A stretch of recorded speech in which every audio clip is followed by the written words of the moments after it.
All right, what's up, Gromies? Welcome to Office Hours, your source for free cannabis cultivation education. My name is Kaisha. I'm your moderator, and this is episode 79. Here's how we do it. I'll keep an eye out for questions in the chat. Drop them anytime, and if your question gets picked, we'll get right to it. We're also going live on YouTube, so if you're logging on over there, post your questions, and if yours gets picked, we'll do our best to cover it during the show. Also, shout out, we are live on Instagram. Same idea. If you got questions, send us a DM. Jason, how you doing? Me and you are sesh buddies today. I'm wonderful. How are you? I'm doing good. Awesome. Well, let's get right into it. And I understand it's a beautiful day for a feature update. Let's give our friends a little overview of what's going on with our mobile photo upload feature. You bet. So in the web interface, we've been able to do we've been able to do multiple picture uploads through the comments or tasks section. Great way to document. If you're going in your grow room, taking a few pictures, maybe by each zone. And then right now, we have now released the ability to do that from your mobile app as well. So if you're using mobile app on iPhone, Android, iPad, etc., then just go ahead and do a new task or a new comment and add as many pictures as you want in there. Up to 250 meg, which that's going to be quite a few pictures. So that's plenty, but that's a big game changer. A lot of growers have been asking us for that feature update. And I don't know if you watch the program, you know, Jason's a big fan of taking photos, right? I am. Yeah. It's, it's something interesting because when you walk in a room, you know what you want to be looking at. And it's a great way to communicate what a grower in the room is looking at, a great way to document in the harvest group as time progresses. How do you expect this strain to look at this day, at this age, as we start to make improvements? How does that change the morphology of the plant? All that type of stuff. And so it is also a way to just go back and look at something that maybe you weren't taking advantage of analyzing at that time. So tons of times I'll go back, 5, 6, 7 years at pictures that I've taken and try and apply something that I've learned recently to what I used to deal with. Mm-hmm. So valuable. Awesome. And it's actually a perfect segue to this first question that we got into. So take advantage, mobile photo uploads, multiple photos now through the mobile app. Enjoy that. Keep us posted, AROYA customers. But we got this question here from Bookham Deno. They wrote in, hello, I'm 1 year into working in the industry. I'm in cultivation and want to take notes and document our grows. What kind of information, stats, benchmarks can I use on a daily basis from zone fill to harvest? What's your suggestions, Jason? Yeah, so I'm going to start this off with just, assuming that you have a data logging system like AROYA that's keeping track of your HVAC and some of your substrate conditions. That being said, if everything's mostly dialed in, what I always try and make sure that I have is plant height, runoff pH, and then runoff volume. Those are basically the three that I like to see at least every other day, if not every day, if we can. And those are information that's going to really help you dial in your growth cycle per strain. So obviously there's a ton more that really does need to be documented. And these are things that you may or may not have to document on a very regular basis, depending on how well dialed you're in. So in the AROYA system, we've got the manual readings option, which is a great way to be able to chart this information right into your harvest group.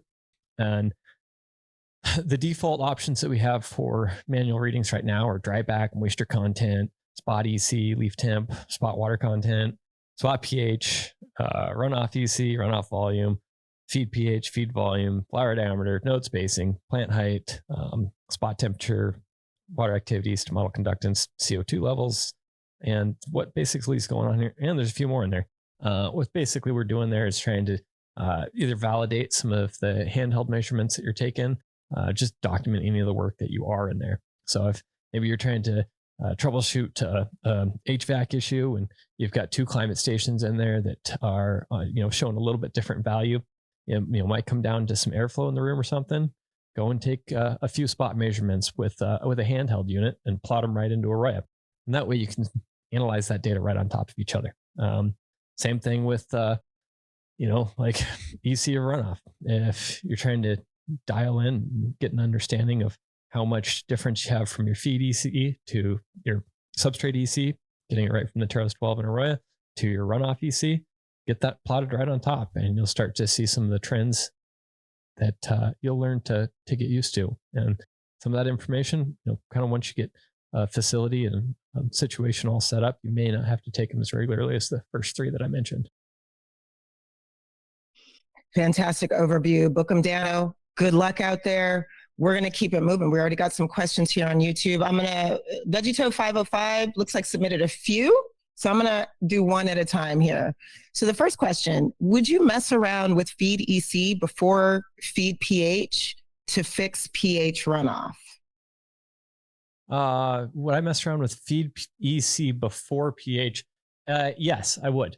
Absolutely. So when we think about, our feed EC, and I guess the answer is yes and no, right? I wouldn't modify what my feed EC actually is. I would just change the amount of runoff that I'm pushing through there, right?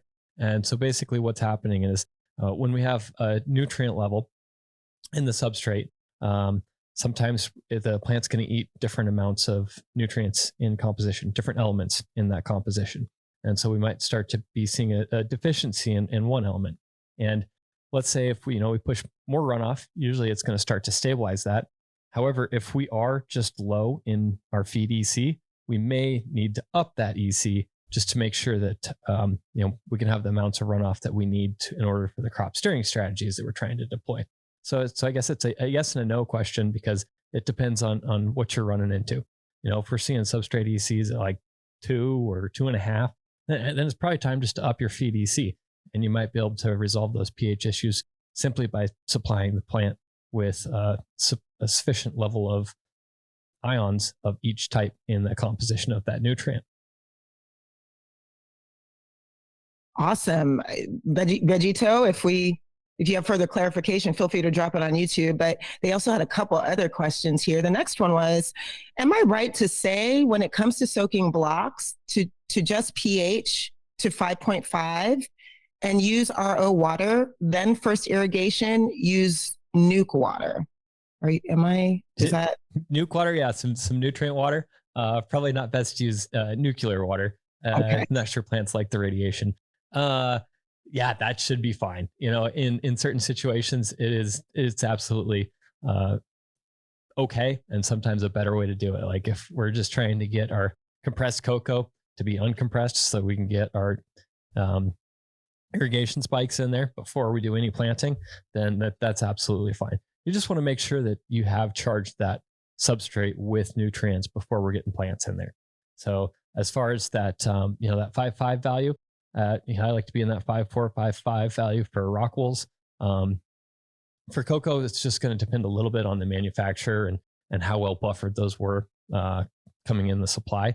So that's something where just get started with them. Do a little bit of pHing after you've soaked them up. Say maybe if you're at 5.5 and you soaked them up, and your next set of runoff comes out at still at 5.5, then you may not need to drop it quite that low for Rockwool or for cocoa. Excuse me. Usually for cocoa, we're looking at feeds of 5.8 to 6.0 for our pH. all right? Excellent. Thank you for that.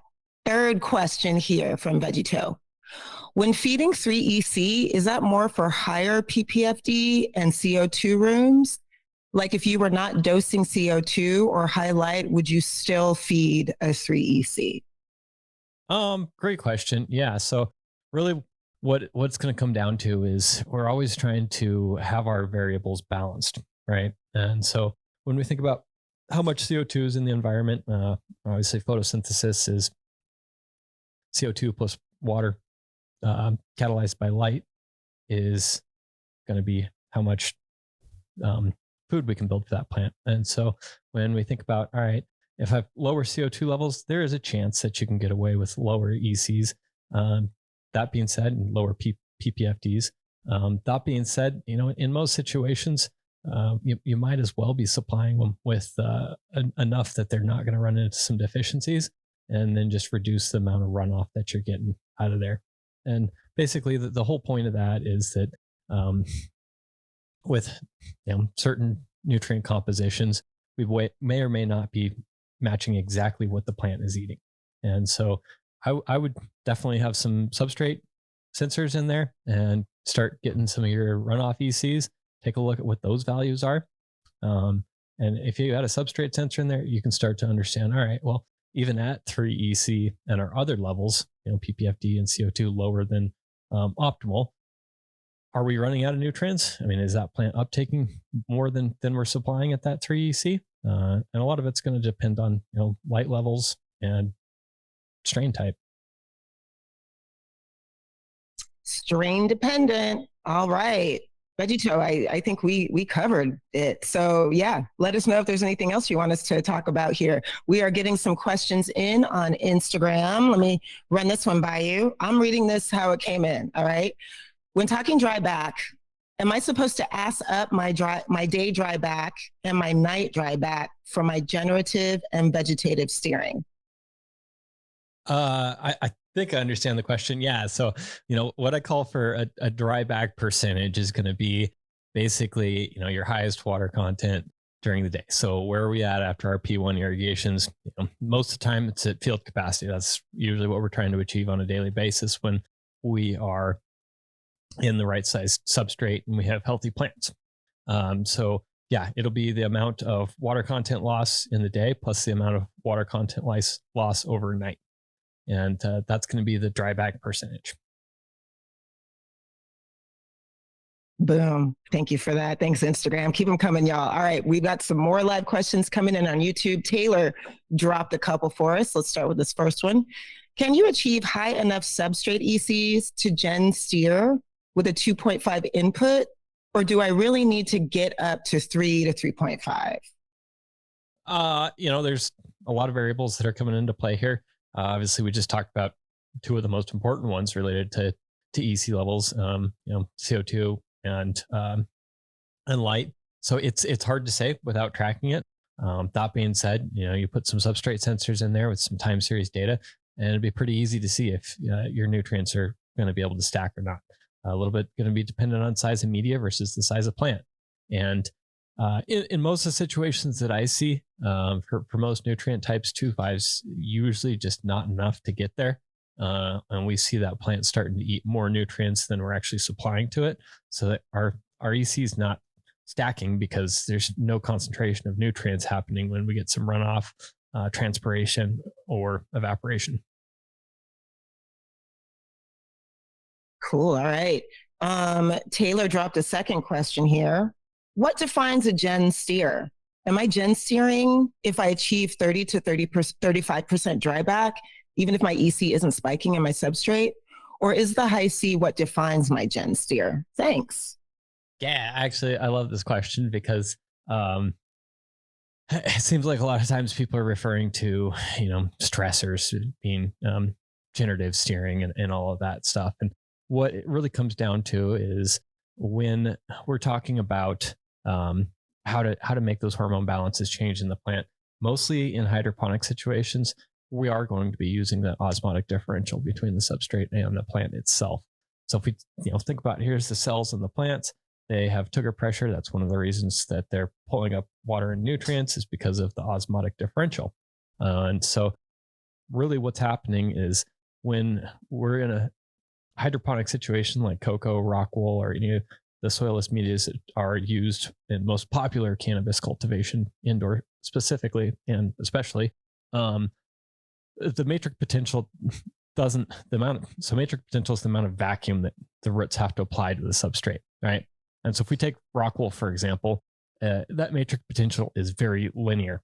And so that substrate can go to pretty much almost 0% water content before the plant actually starts to feel a significant irrigation or drought stress, as traditional crops refer to it. So absolutely, yes. When we're talking about generative steering, it's typically making sure that EC has some amount of rise. And to bring back the last question in here, you have to be supplying it enough nutrients to allow that thing to stack up. And so typically when we see these charted up, you'll have a much steeper slope on your EC climb when you're generative steering versus when you're vegetative steering. And actually early in flower, typically what we'll do is we'll have smaller amounts of runoff, and we're not going to be pushing that back down as far when we irrigate. So we'll actually see a little kind of a stair step that each day is going to climb up in EC for a while. Awesome. I love that question too. Taylor, thank you for dropping those. Those were good ones. It's going to be rapid fire today, Jason. I'm going to keep it moving. We got another one here on YouTube from McRobbins85. They want to know, have you looked at volume water content at the time of harvest and its effect on final quality, aside from it affecting drying times and the amount of water that needs to be removed? You got any thoughts on that? I haven't done a lot of trying to analyze this, and yeah, I think really the question is breaking down is, do we want to be hitting field capacity every day, even during ripening, right? Um, Traditional sense, we usually do, and so when we're thinking about, all right, when we're ripening, we might be reducing the amount of, or we're trying to reduce the amount of nitrogen that's going into these plants at that time. Um, Basically reducing carbohydrates on there so we can have a cleaner burn. And one of the things that's going on with that is we are trying to supply either just slightly less nutrients or a modified nutrient composition. And what the volumetric water content is, I would still typically be hitting my field capacity at a daily basis, because I would want to be using the right size substrate for the size of plants that I'm using. And so during ripening, it's very likely I'll be at a 25 to 30% dryback. And that means that even if I am hitting field capacity in something like cocoa or Rockwool, I'm going to be at a pretty low water content even when I go to harvest. And that being said, it's definitely okay to not irrigate the day that you're going to harvest. Oh, good. Thank you for that. My one little cola having plant, I'm harvesting her this weekend. So I'm glad to know I don't have to water her beforehand. Thank you for that. Thank you for that question, McRobbins85. On a similar note, we got this question in from Iron Armor last week. We weren't able to get to it, but it's timely. They wrote, is there any difference between full saturation and field capacity in a growing medium? Good question. In application sense, no, there's really not. When we're talking about, what is field capacity? Well, field capacity is when our substrate is holding as much water as it can without having some amount of runoff, right? And so that just basically is based on how much pore space we have and some of the physical molecular interactions between the substrate and water itself. And so when we're talking about field capacity, it's just going to be how much can that hold. And so usually for something like Rockwool, we see those numbers in, say, the 65 to 75%, right? So if we've got a Rockwool block that was 1 gallon of substrate, and I guess metrics a little bit easier to work with this type of stuff, but let's say, we're in a 1 liter substrate, the volume of it, if our field capacity is at, say, 70%, then that's going to be 0.7 liters of water that substrate can hold. Cool. Thank you for that. Thank you for that question, Iron Armor. We posted it again today. We knew we wanted to get to that one today. We appreciate your patience on that. All right, we're going to keep it going. We got these questions posted on YouTube recently from Diana. 2 questions. Number 1, can you use VPD with 1,000 watt lights? Yes. You can use vapor pressure deficit, I think, regardless of the light supply. I'm guessing that this question is trying to lead into the difference between leaf surface VPD and air VPD. And really what's going on there is when a plant is growing, it's transpiring. And so there's always going to be a slight microclimate right around the stomates in there. And that's usually what we're trying to do when controlling our VPD, is optimize the stomatal conductance. So if the air is too dry, then our stomates are going to start to close up a little bit, simply because they're trying to retain water so that plant doesn't go into a wilting status. Vice versa, if the humidity is too high in the room, then those stomates are also going to close up. So with VPD, we're balancing humidity and temperature to try and optimize those stomates to be as open as possible. And that's what allows the most gas exchange for the plant. So it's going to be able to get higher levels of CO2 in there, and it's going to be able to process more.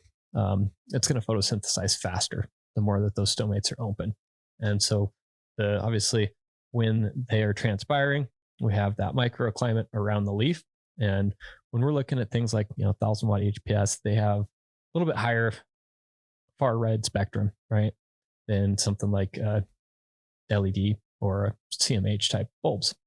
And so what's going on there is that radiation, that far red, is going to be actually warming the leaf surface a little bit more. So typically, if we're looking at the VPD at the leaf surface for something like a HPS light, 1,000 watt HPS light, that VPD is going to be a little bit higher, even when our air VPD would be the same in a room with LEDs, right? And that's simply because that temperature is up a little bit. And if humidity is going to be the same as it would be with an LED, then because that temperature's up and humidity is the same, our VPD would be a little bit higher. And really, what it comes down to is, one, making sure that we have the appropriate airflow, and two, that we have taken some leaf surface temperatures and compared them with our air temps so that we can get an idea of how much offset do we have from our typical air VPD that we're monitoring on a time series basis. And that's what we can control. So we're always talking about VPD as far as air temp, because how do we control leaf surface VPD? Well, we're doing that with our air VPD. And so making sure that you have good airflow throughout the room so it's uniform, that's how you're going to be able to get that leaf VPD where you want it to be. Excellent. Well, it sounds like Diana is working on dialing in the room environment here, because the second question they submitted: is it bad to turn off the CO2 for a few minutes and let fresh air into the room? No. I always recommend having the CO2 turned off at lights off, or actually, just a little bit before lights off. Let's get that CO2 turned off and allow the room to approach ambient CO2 levels. And really what's going on is, when we talk about how a plant is growing during the day, it's transpiring, right? It's building the sugars that it needs to grow. And then when our lights go off, it's actually going to be respiring, and it'll actually be putting off some amount of CO2 into that room when our lights are off. What's going on during plant respiration is it's actually processing those sugars that it has built throughout the day during transpiration. Oh, we got a comment actually on YouTube. Richard posted, I turn off CO2 an hour before lights off. So there it is. Perfect. Good luck out there, Diana. Yeah, keep us posted. All right. IG Live, what's up, everybody? We got a question here from Kush Happy 760. They want to know, how much percentage of dryback do you look for before you start watering? Is it 2 to 5%, or do you guys do more? I'm guessing that's between irrigations. Yeah, 2 to 5% is a great way to shoot. Really, for me, I don't take that percentage like a hard rule as far as, hey, I need to make sure that I hit that by the time that I irrigate. Again, I usually go by looking at, all right, how many times do I want to irrigate? How far do I want to do growth response, vegetative growth response in this plant? So if I'm steering extremely vegetative, I'll do more shots, right? So a little bit shorter duration between my shots. And then vice versa. Obviously, if we're trying to be a little bit more balanced during our P2s, do a few less shots. And so you'd have a bigger percentage. And what it kind of comes down to is, well, how much water do we need on there in order to maintain some level of field capacity, like water near field capacity during our vegetative stages? And, how much balance do I want to have with that? And so take those two factors in there. And, if you want to irrigate, say, 6 times during your P2s, you'll want those irrigations to be about twice as much as if you were irrigating 12 times. Boom. Awesome. Thank you for that. All right, here we go. Richard posted a couple questions. We're going to start with the first one here. How do you stack EC properly when you flip from veg to stretch? So yeah, how do we stack it properly? Well, a few things kind of happen here. One is making sure that we're at a good time frame in the plant life cycle. So have we taken plant heights when we're coming out of veg, and we know that, hey, this plant's usually going to stretch another 30 inches or another 40 inches, depending on what strain it is and its growth parameters during stretch and the rest of flower. So that's one consideration. And also with that consideration is, are we rooted into our final media? So if we are transplanting right at the time that we flip from 18:6 to 12:12 light cycle, we want to make sure that we do some specific irrigations for a few days, usually anywhere from 3 to 7 days, as far as making sure that those roots have been promoting growth throughout the new substrate, right? And I think one of our other questions here a little bit later is going to lead into this as well. But we want to make sure that we're looking at the water content and where it's going. And so how do we make sure that we stack that EC? Well, it's by one, having appropriate plant growth. Two, it's by making sure that our feed ECs are enough to supply nutrients more than just what the plant is eating. And then the third one, and probably the one that takes the most monitoring during application and kind of on a day-to-day basis, is how much runoff are we pushing, right? So typically when we are trying to stack ECs, we'll have less runoff. And that's just meaning that, hey, some of the residual EC that we'd added hasn't all been eaten up by the plant, and we're not pushing it out the bottom of the substrate. So it might be slightly higher the next day. And that's really the objective here, is just try and let's get that hormone balance in the plant altered fairly reasonably early in flower, so we can promote more bud sites, tighter node spacing, and change the physiology of that plant into something that's going to be reproductive as early as possible. And the theory is that, all right, if we encourage this plant to be a reproductive plant, then we can kind of lean back onto the bulking stages later, and we can say, all right, well, now that we've built these parts, let's make them as big as possible, rather than the plant being like, hey, I'm just making stalk stems and leaves as big as possible. It's making buds as big as possible. So Richard dropped another question here. So when I hit dryback, EC only goes up by like 2 to 3 EC overnight. Why isn't my EC shooting up? I am feeding 2 EC, but I have heard people stacking up with 2 EC up to 10 to 15 EC. What advice would you recommend? Making sure that you're in an appropriate sized media. And so a lot of times, if we're in a media that's a little bit too big, then we may not see that EC stack up quite as fast. Another thing, at 2 EC, I guess we answered this earlier, that's lower than my experience says is where we want to be for a feed EC when we're in flower. And most of the nutrients that are tailored for cannabis these days, you don't have to get too much worried about nutrient burn.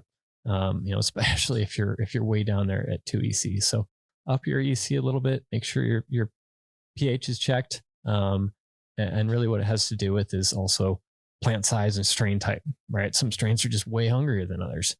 Maybe that, what you're looking at with a 3 increase or 2 or 3 increase in EC overnight dryback is maybe that's just a lot hungrier strain than who you're comparing to. Fantastic. Thank you, Jason. Richard, thank you for those questions. We know I think there's some conversation happening on YouTube, which we love. So keep us posted. Let us know how things are going. All right. I'm going back to Instagram here a question from Carter Grows Hard. He wrote, any way of slowing down drybacks at night?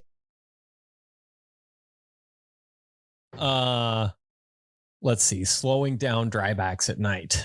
So this is going to have to do with, most of the time overnight, most of our water loss is typically evaporation. There's a little bit of transpiration going on as well, or water used during those lights off. So one way to do it would be have a media that doesn't lose as much water content for evaporation. So if you're in slabs, for example, that's a media type that loses about as little as any media that I know of, simply because it's enclosed. Now, if we're in a short 2-gallon cocoa, like mesh bag, for example, got a lot more of that substrate that's exposed to air.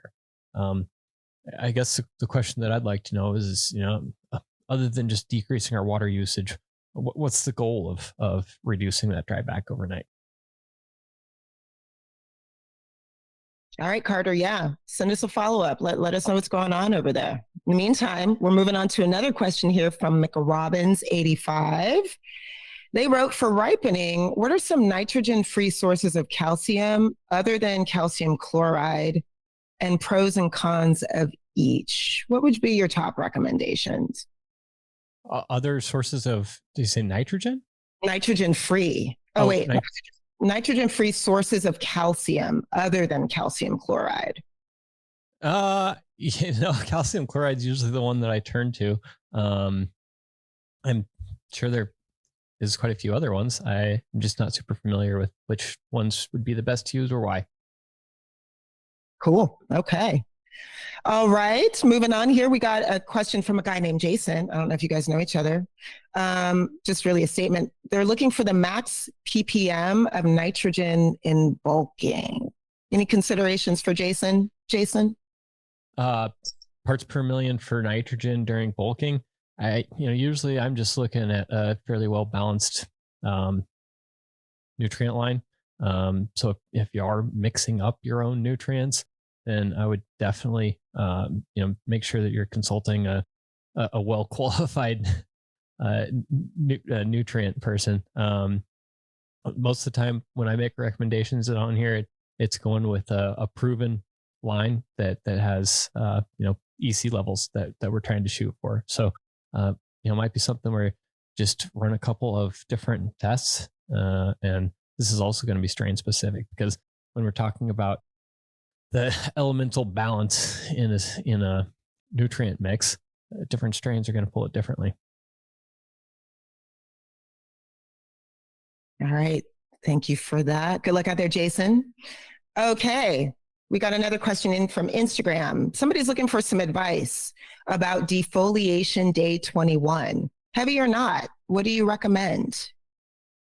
So I always try to do a little bit less defoliation than the hard strips, and simply, my idea is that I want to make sure that I'm optimizing my canopy, right? And so when we're looking at, well, what does that mean? That means that we're getting enough light penetration to increase the number of A buds that we can get, right? We're trying to avoid lower larvier buds as much as possible, and also making sure that the airflow throughout the canopy is sufficient. And that's some of the goals of that defoliation.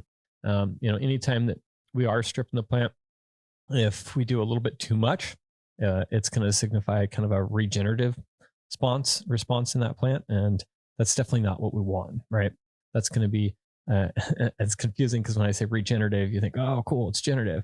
No, what regenerative is we've taken so much energy sourcing materials off of that plant that it's now going to change its hormone balance and say, hey, I got to grow more leaves, right? I need to be able to harvest more light. And so obviously on the other side of that is we want to strip enough to manage that canopy.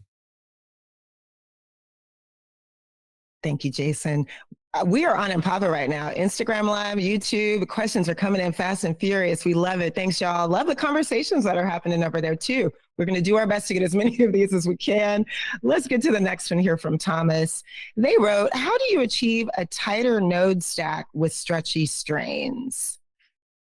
Yeah, great question. I mean, it comes down just to why we do crop steering, right? And so when we have those stretchy strains, we try to hit them hard and fast with pretty significant generative type of cues. And so that's going to be meaning that, hey, when we get into flower, we're going to want to make sure we're stacking that EC as quickly as we can, right? And it definitely can be a challenge sometimes, especially if you're dealing with other challenges like maybe not optimal sized media, or maybe you haven't documented what size your clones need to be coming out, or not your clones, your veg plants need to be coming out when you go into flower.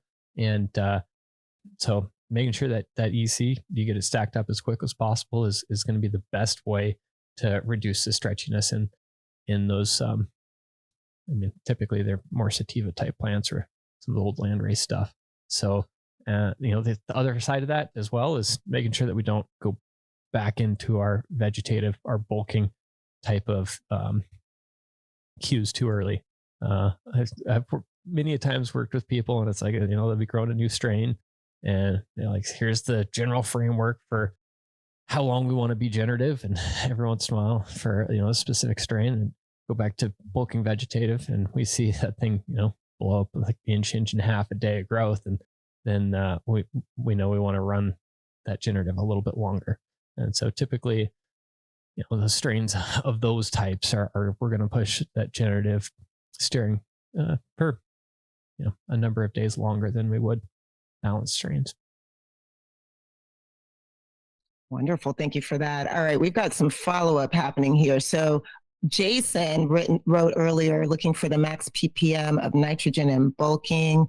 This time he posted, what do you think of calcium sulfate as a replacement for calcium nitrate? Oh, that's a follow-up for a different question. Any suggestions for calcium replacement? In South Africa, our only option is a 3x7x14. All right, so we got an international guest over there. So yeah, calcium sulfate as a replacement for calcium nitrate. Any experience with that, Jason? It should be okay. I do the research on, what effectively in other types of plants and in other nutrient lines is that an acceptable option? Yeah. All right. Yes. Okay. Let me sit through so much conversation. Love it. Yes. Keep talking about it, y'all. We love that. Okay, we're gonna move on to Instagram. We got a question from Nicole. She's looking for best tips and practices for properly rooting into a Hugo cube. After properly saturating, dunking for 2 minutes in veg tank solution, how long should you dry your cube back before transferring clone into Hugo?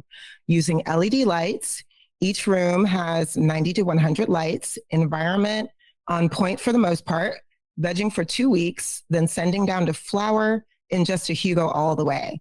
From pH to EC and timing, what would your best tips and tricks be? Please and thank you. All right, Jason, go to Tam. All right. I like the details in there because it helps answer exactly what the question is rather than me trying to just shoot in the dark. So for optimizing rooting in to Hugos, I think the first thing that I want to address there is, for me personally, I don't feel that 2 minutes is long enough to dunk my Hugos to make sure that they have reached full saturation or full field capacity. That being said, every time I do it, I'll still see bubbles, 5-10 minutes after I've dunked those substrates. And that's one thing that we really absolutely need to make sure that we're hitting is that first wet up. We get all of the wetting agents out of that Rockwool, and we get it charged up with our nutrients. And so as far as the values for what we're getting it at, I like to do my initial soak up at 5.4 for Rockwool, those Hugos. Your feed levels, depending on your nutrient manufacturer, usually we're going to be at something like 1.5 to 2.5. Some of them are all the way up getting started at 3.0. So I would follow as a baseline the manufacturer's recommendations for that. And so let's get them up to field capacity. Now we got the Hugos. We're ready for the clones in them, right? Typically after you've got them soaked up, it's not going to take very long for them to run off all the extra. So I wouldn't be worried, too worried about getting those clones stuck right in right after those plants, those Hugos aren't dripping. If you don't get them in right away, not a big deal at all. And what we're doing is realistically, we're going to be supplying every once in a while a small irrigation. Typically, we're looking at 3 to 5 times a day. Just a really small irrigation because we want to make sure before those roots have penetrated the Hugo that we're just getting a slight refreshment, and that's also going to help bring fresh oxygen into the substrate. One of the goal here is that we're not bringing it back all the way up to field capacity, though, right? And so let's say we're at 70% when we put that clone in. Well, if we're losing, maybe 5% water content a day, we don't want to irrigate that much, right? So we'll irrigate maybe 1 to 2% overall those 3 shots. So basically the idea is here is when we're looking at a curve, and this is why time series substrate data is so crucial, is because we can go back and look at yesterday and be like, hey, we got back up to field capacity, even though we were trying to root in. And now, however much you gave it is too much. And so basically, for those first 3 to 7 days, depending on your root growth, let's identify how much water content loss we have every day, and then just make sure that we're getting an amount of irrigation to it. A lot of times, for the first 3 days, we can do those irrigations and make sure that those roots have penetrated, and then we may or may not even need to irrigate for a few days once those roots are in there. And if that block is still at something like 55% water content, I'd probably let them dry down for a day or two and then start my traditional flower irrigations. There it is, Nicole. Good luck. Keep us posted. Let us know how it's going. All right. We got a follow up from the earlier question from Carter about slowing down dryback at night. They wrote, because they're dealing with Hugo, my max VWC is 65 and I'm getting in the mid 20s. Night VPD is a 1.2 early flower. Yeah. I mean, you could probably drop that night VPD a little bit, which would reduce amount of evaporation. Another thing that you could do is put toppers on your Hugo blocks. Both of those solutions kind of feel like band-aids to me, as far as really what's happening is you probably those plants are running out of substrate. So yeah, some of the options there is you might run a little bit larger substrate, or you might try to work off of a little bit smaller plants in there so that you can still do your generative steering, whether that be stacking or ripening. Cool. Thanks for the follow-up, Carter. Awesome. All right. Cap Ain't Cappin wrote in from Instagram. What's the best PPFD at starting week 3? Also, I see people hit 1200, but when I do, it gets burned. What do you suggest, Jason? Week 3 of flower, I'm assuming he means. Yeah, from my experience, I usually like to be at full light intensity by, at least days 7 to 10 in flower. So really what the goal is here is those plants are growing fast. We need to get them lots of light. Cannabis is extremely light hungry. And if you're seeing, light bleaching, or photo bleaching as sometimes they call it, I would definitely try and get an idea of, is it happening in specific spots? Is it happening in specific strains? One of the things I would definitely look at is nutrient content. Sometimes, we can push a little bit higher nutrient content, and those plants are going to be more resistant to that photo bleaching. How far away from the lights are they? Do we have hot spots? Those type of things. So I guess there's a lot of factors in there. The best thing you can do is document. But being at 1200 in week 3 in most situations, that's a great place to be. I'd like to be at 1200 by day 7 or 10. And so I would try to analyze what else is going on there.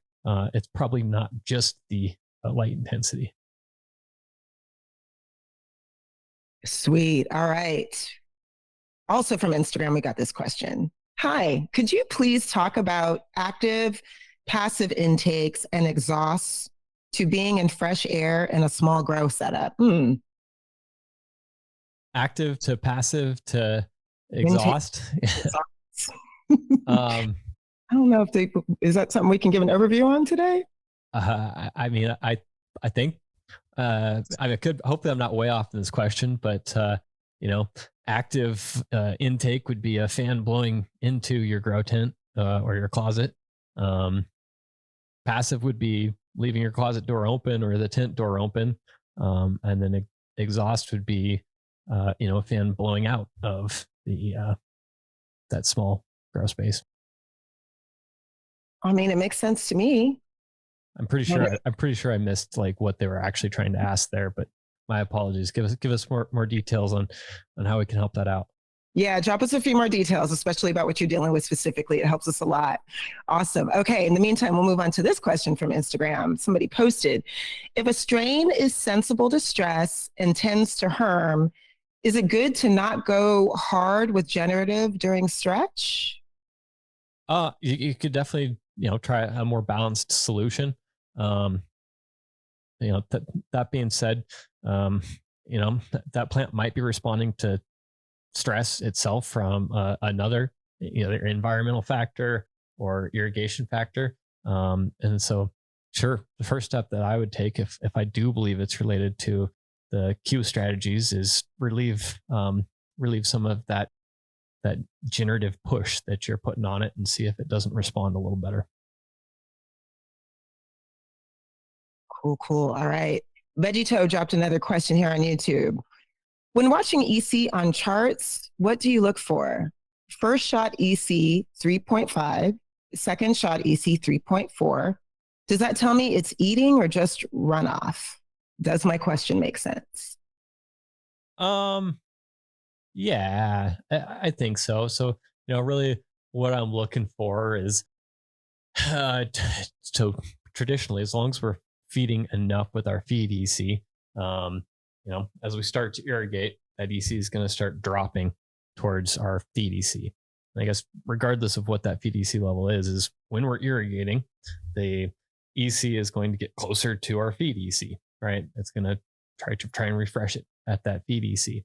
And so, it would during if your EC is higher in the substrate than it is in your feed, your first irrigation traditionally is going to drop that EC a little bit. So what it's very likely is happening is the substrate's just getting closer to your feed EC, right?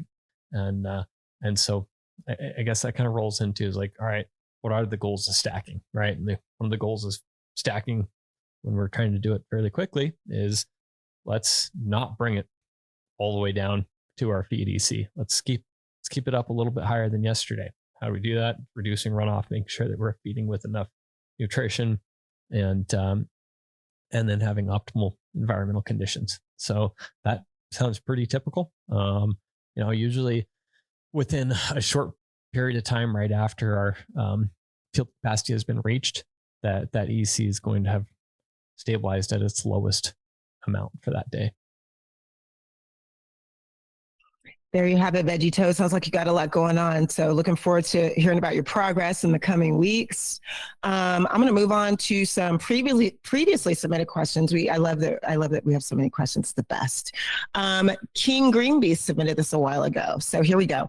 If you are restricted to just 3 irrigation shots of reaching saturation during P1, would increasing the electrical conductivity levels for these P1 shots because of an inevitable runoff provide any benefits compared to your regular setting for P2?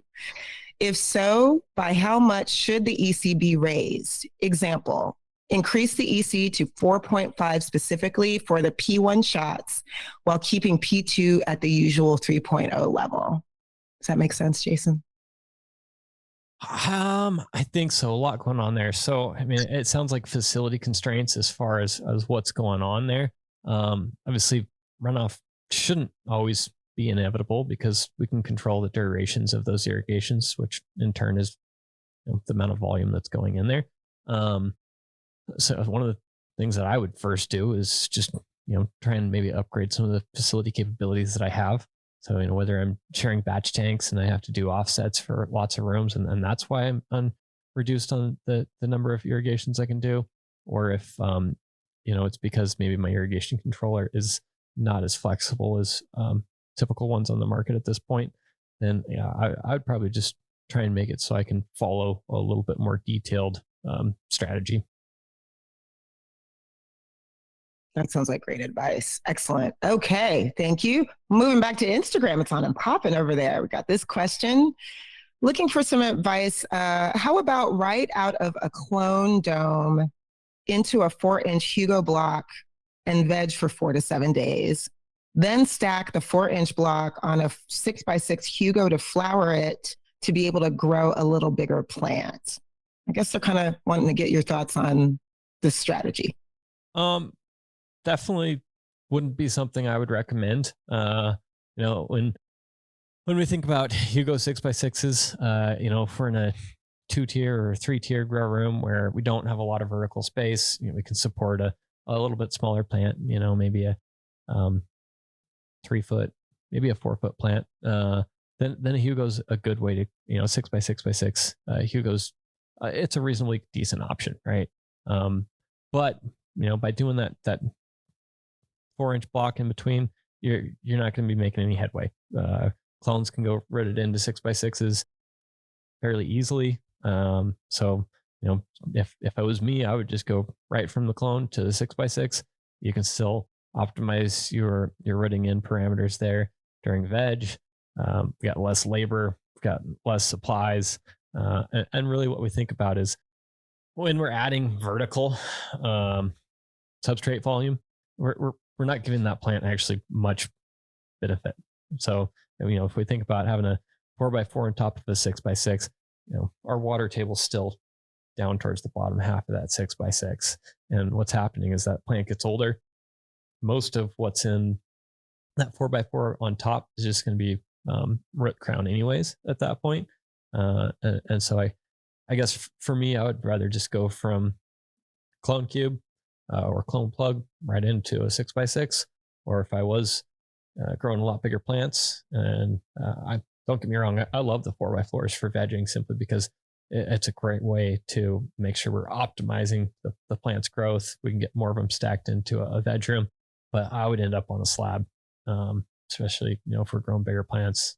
I would just go plug to 4x4 onto a slab. Cool. All right. We got less than 10 minutes left in the show. The questions are still coming in, so I'm going to try to get to as many of these live ones as I can. We got a post on Instagram here. They're looking for your preference regarding flush EC. Trigger warning. Get it down as low as possible? Go for it, Jason. No, this is a great question because the reason that I don't call it that is because I like having some level of EC in there. I want to be able to support that plant development until we cut it. Yes, we are trying to optimize the chemical composition of it and encourage that, it's got those signals to ripen as best as possible, get as high levels of THC, make sure that the terpenes are at the right maturity, all of those things. So typically, the way I answer this is, are we reducing the amount of nitrogen that, is going into our feed? We look at most 2-part salts on the market. The vendors offer some default format for, reducing their part A or supplementing it with another component there for the last week, 10 days for signifying ripening. And what the goal is there is reducing the amount of nitrogen that we're getting into the plants, reducing the carbohydrate build, trying to shoot for that nice clean smoke by not having excess of those compounds available. So typically what I shoot for is my feed EC being, around half. If I am not changing my nutrient composition, if I am changing my nutrient composition, usually I'll go between 1/2 and 3/4.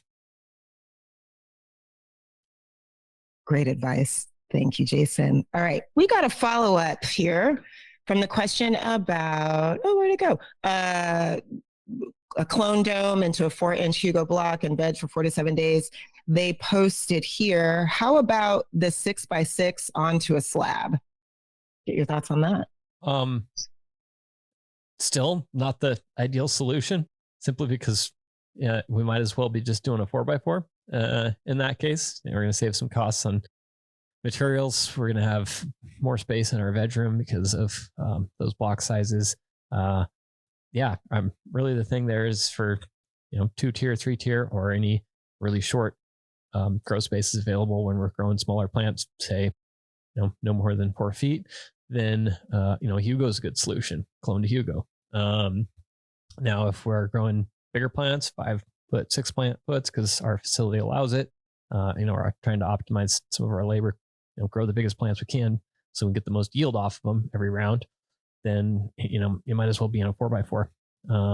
That simply because like we talked about, as that plant matures, a lot of that substrate towards the top of the substrate is going to end up being root crown, where we're not getting a lot of absorption from the plant anyways. Cool. All right. Thank you for that. Okay. Richard dropped a question. They're wondering, should you change percentage shot from veg steer to gen steer only regarding P1 phase, or can you use 3% for P1? I personally keep my P1s the same per generative and for vegetative steering. So it was so quick, I wasn't ready. Thank you. I can talk about it more. I mean, really, my goal is all right. So 1 to 2 hours after lights on, I want to get my field capacity or get my water content up to field capacity reasonably quickly. And so that's the goal, whether I'm in vegetative or generative. And so we'll do like 4 P1 shots over the course of 1 hours of irrigation, right? So it'd be P1 irrigation every 15 minutes until we're at field capacity. Beautiful. Thank you for that. All right. We got a couple more here. We got to write in here for Instagram. What is the best way to steer when focusing on quality, also environment? Yeah. Looking for some tips when we're steering for quality. Yeah. So, I mean, steering for quality, typically we're going to have a fairly balanced steering method.